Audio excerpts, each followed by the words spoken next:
This is the Anbernic RG557, and today I'm going to cut right to the chase and give you the too long didn't watch, and then I'll expand on those points. And the reason the title for this review says I'm glad that I waited to review this is that when this first launched, when this was first sent out to reviewers, there were some performance issues. So unfortunately, some of the early reviews for this device gave a less than glowing review, to no fault of the reviewers, but there simply was some inconsistent performance. But luckily, Anbernic released an update and I was able to install that to my unit, which drastically improved the performance characteristics of the device and put it to where we are today. So without further ado, let's jump right into there. So there is a lot to love about the RG557. Right off the bat, we have raw power. With the Dimensity 8300 chipset in this, we actually have more than the Retroid Pocket 5. Not quite 8 Gen 2 Snapdragon levels, but still a very strong performer in here. Although there are some catches to that performance, and we'll get into that a bit as we go farther. It has amazing PS2 performance. It has amazing GameCube performance. If those are the consoles that you're into, you want to play 6th gen games, then yeah, this is an excellent handheld for that. And it should also be very solid for Android games where you're not going to run into driver compatibility issues, like if you're trying to load turnip drivers for Switch, because those don't really exist for MediaTek in this capacity. But yeah, for Android, great. The OLED screen, which is vibrant and colorful, though as you can already see on camera now, and I will maybe even make it more obvious later, is that there's a pretty low rate for the pulse width modulation. I don't remember if it's wave or width on the display, which means it's basically flickering at a somewhat rapid rate to dim the screen. And for some people that can cause eye fatigue, even headaches and nausea, depending on how susceptible you are to it.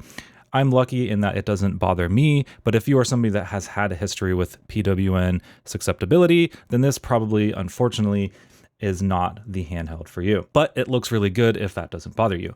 There is a super ergonomic feel. We've got nice buttons that are quiet. They're nothing like the Retroid buttons, the clacky ones from the Mini or the Retroid Pocket 5. Feels good in the hand. It's a little bit slick and shiny, so that's kind of a divisive look, but I do really like how it feels.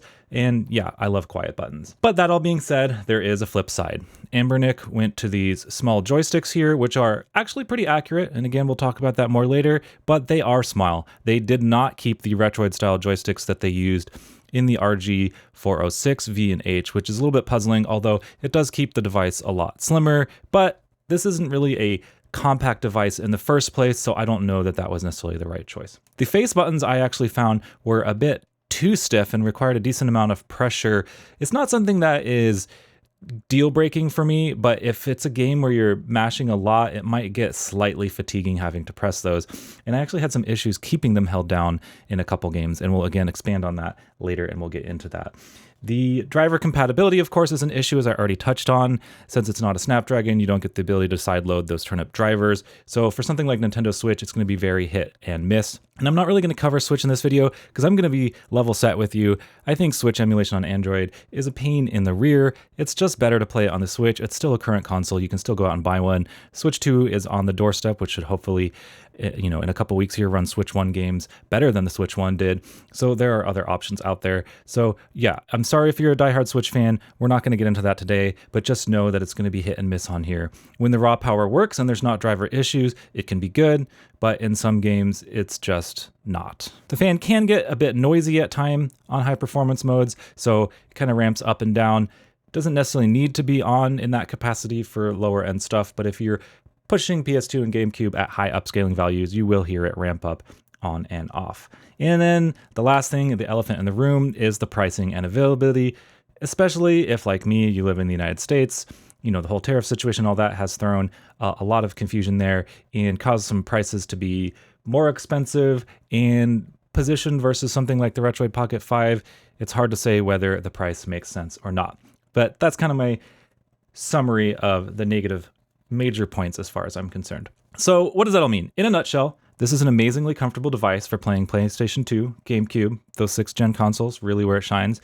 Should also handle 3DS, Dreamcast, that kind of stuff, just fine. If you want to do only 2D retro games, then there are cheaper options out there that have better D-pads. I didn't mention just now, but it is a bit shiny and has some kind of sharp edges on it, so not my favorite D-pad. It works fine, but the feel is a little off compared to some others. Really what this is it's the Retroid Pocket 5 alternative It's the device when you want to play 6th gen consoles and that ergonomics of the RP5 frustrate you. I know personally, I sold my RP5. I couldn't stand the ergonomics anymore. Trying to use those little sticks at the bottom with no grip was really frustrating. So yeah, this is more ergonomic. In some cases, it's more powerful for PlayStation 2 and GameCube. In fact, I had no issues running any games that I wanted to play when I was testing this. So I would not hesitate to recommend this for those, as long as the small joysticks aren't a deal breaker for you. So yeah, it's the RP5 alternative. Is it the RP5 killer? No. Is it the Odin 2 killer? No. Is an alternative if you want something that has good power for the 6th gen and feels really nice in the hands to hold other than the shiny texture, then yeah, it's that. Whether it makes sense though really is going to come down to pricing and availability where you live. All right, so let's break down the specs on this device really quickly here and talk about what is under the hood. As I mentioned already, we've got the Dimensity 8300, which is one of the stronger MediaTek offerings. Got a 5.5-inch AMOLED screen that is 1920 by 1080, 60 hertz. Does have some PWM issues, but otherwise a nice panel. We have 12 gigabytes of LPDDR5X RAM. And one nice thing here is that it's actually got 256 gigabytes of internal storage, which is double what something like the Retroid Pocket 5 offers. Whether that matters kind of depends on what you're doing. If you're playing ROMs and stuff like that and you can pop in a micro SD card, not a big issue. But if you're actually playing Android games on this, it's actually really nice having that extra storage versus the Retroid Pocket 5. So just something to think about. We've got Android 14 on here, Wi-Fi 6E, Bluetooth 5.3. Those are good things for things like game streaming, and 5,500 milliamp hour battery. All right, so what does it all cost you? Well, if you live here in the US like me and you order directly from Anbernic's website, base console price is $279.99. It adds this worry-free purchase for $4.35, which I tried to take off multiple times in my shopping cart, but it just kept re-adding it on, so it looks like I can't take that off. And then shipping is $29.99, so that brings the total up to a whopping $314.33. Yikes. For, I think, $348 shipped, you can get an Odin 2 portal. That's kind of, I mean, and the Odin 2 portal is not even that much bigger because of these ergonomic bumps on the RG557. So that makes it really hard. For another, what is that, 30 bucks, 40 bucks, you can get Odin 2 portal base model. It's a tough sell. It's a tough pricing point. You know, the Retroid Pocket 5, I think, is $230 plus shipping. So maybe like $250. Well, gosh, that's like $65 cheaper.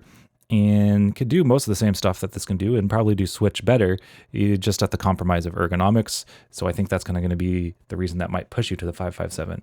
But that's a tough price. I don't know that I can recommend it at that price. So this is something to wait and see if shipping costs to the US come down, see if sales happen at Anbernic.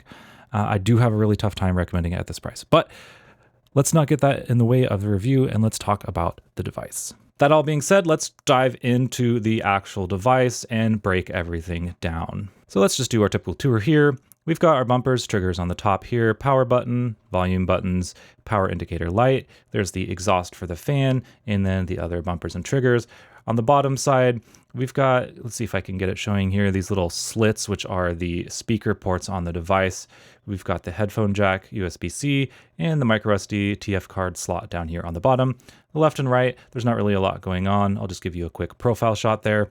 And then on the front, we've got all our standard controls, our joysticks, face buttons, D-pad. We've got a launcher button here, which I believe I actually have set up to launch ESDE, which is kind of cool. You can choose between the Android launcher and a different launcher, so it actually has a use case for me. We have the home/back button here. Single tap is back, hold down to go home, and then we've got select and start down here. I don't usually really like it when select and start are down here a whole lot. It makes it hard for some hotkey combinations, but whatever, that's probably not the hill I'm gonna die on for this particular review today. So now we've covered everything, let's take a look at the controls and talk about that. First up, I'm just gonna dive straight into these joysticks that everybody has some mixed opinions on, and let's just say that these are nice. I actually changed it to circular. They, I believe, were a square output by default, but there are settings to do both. And as you can see here, I can actually get some really fine control. Even though these are small, I can go all throughout the circle here. There's no cardinal snapping. You know, I can do small, slight adjustments. I can do the full range. So these are actually way better than just dead stock Switch sticks. They're using something a little bit different here, I think, and they do feel really good despite the small size. Do I wish they had included the bigger sticks on this? Yes. Do I absolutely hate the small sticks? No, I think they're passable. I think they're going to be fine for some people, but maybe not for everyone. And in fact, they didn't originally send them out. Another reason that was good to delay for this review is Anbernic recently sent me the 34XX and they sent me these toppers that I believe are going to be included with the retail 557. And yeah, they fit. They're a little loose. They kind of make them bigger, but they're not the best toppers in the world. Just wanted to point that out anyways. So joysticks, good, accurate, small. I'll leave it up to you whether that is a deal breaker or not. Next up, let's talk about the D-pad, the other directional input. The D-pad is fine. False diagonals are, you can kind of hit them if you wiggle a lot, but it's definitely a bit more of that kind of softer D-pad style, probably good for doing diagonals and rolls. But the bad thing about trying to do a roll, and let's get a close up here, is there's some pretty hard edges. The D-pad has this glossy finish, and then there's these kind of hard plastic edges, which don't feel super comfortable for me. I bet you could probably just kind of like sand the D-pad, take the corners off a little bit and rough it up, and it would be better, but you're a brave soul if you're gonna do that. Maybe I'll do it, maybe I won't, but I'm not saying the D-pad's bad. The D-pad was fine for me when actually playing games. It's just the glossy in the corners make it, I don't know, B-, C+, an A- for input, but a B- or C+ for feel.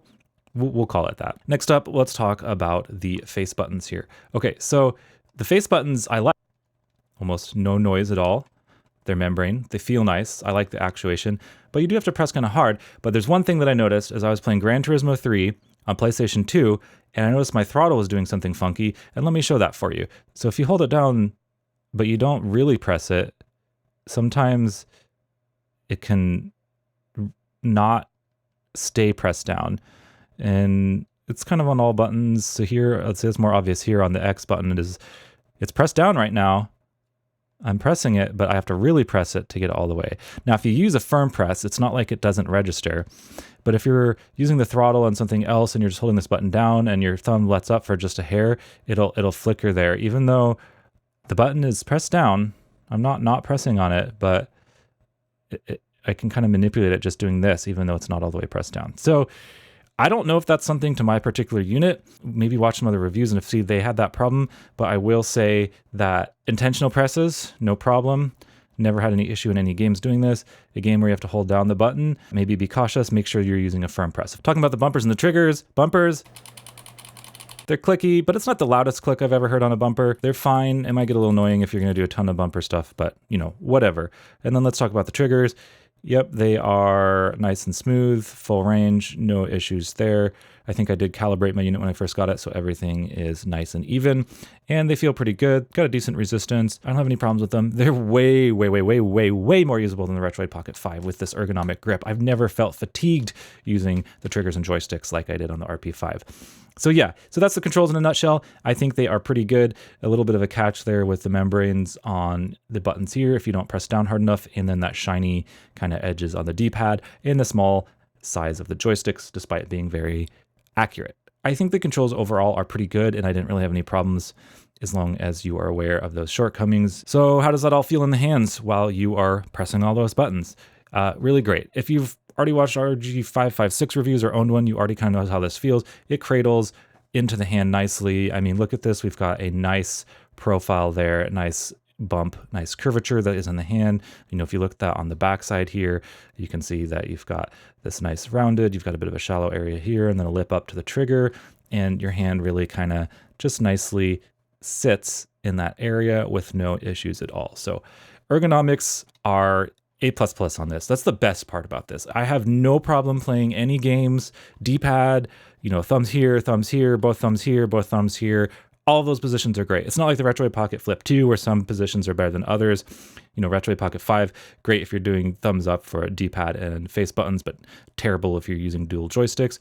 On this one, it's awesome in every configuration. So I really love the ergonomics on this device. As we mentioned already, the screen, if you've ever experienced issues with some screens giving you eye fatigue, especially if they're OLED, then this is not going to be the device for you. Audio, let's take a listen real quick here. Let's pull up some Dead Cells for a audio test.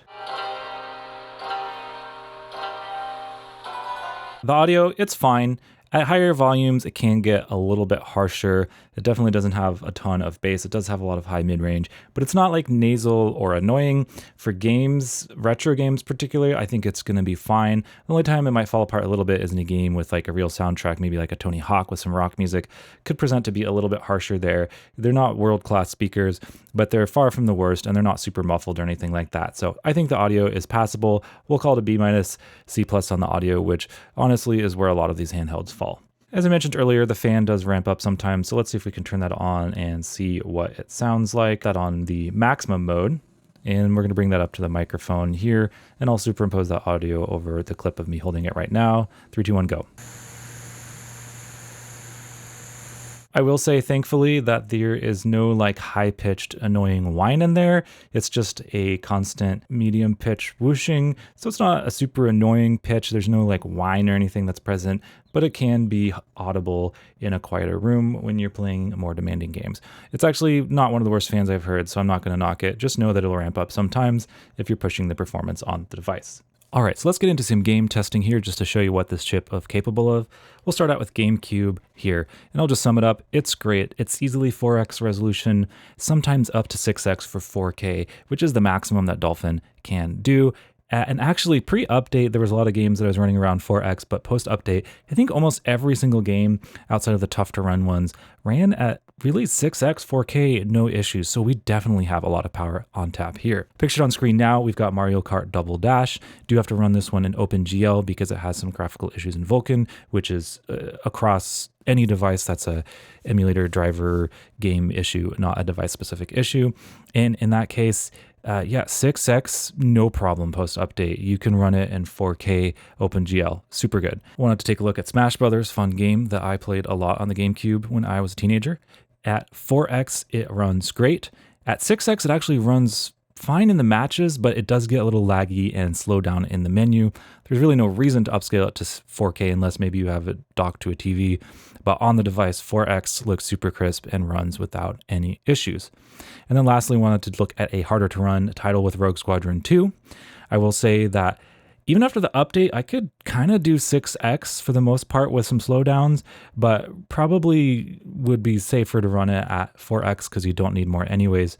There are still parts of the game, like entering the pause screen or in like the briefing, where the game will slow down, and I don't even know if dropping it to 1x fixes that.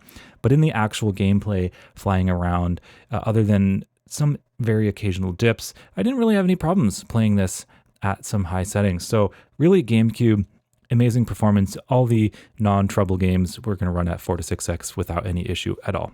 So let's hop over to the other 6th gen mainstay, the PlayStation 2. First up, we've got Gran Turismo 3. In this one, I saw some drastic improvements. Before the update, it only really ran at 1x. I could run it at 2.5x, but I had to turn on cycle skip 1 mild underclock on the device to get it to run. Now, without any overclocking tweaking, I can just run it at 4x. Totally fine, no slowdowns.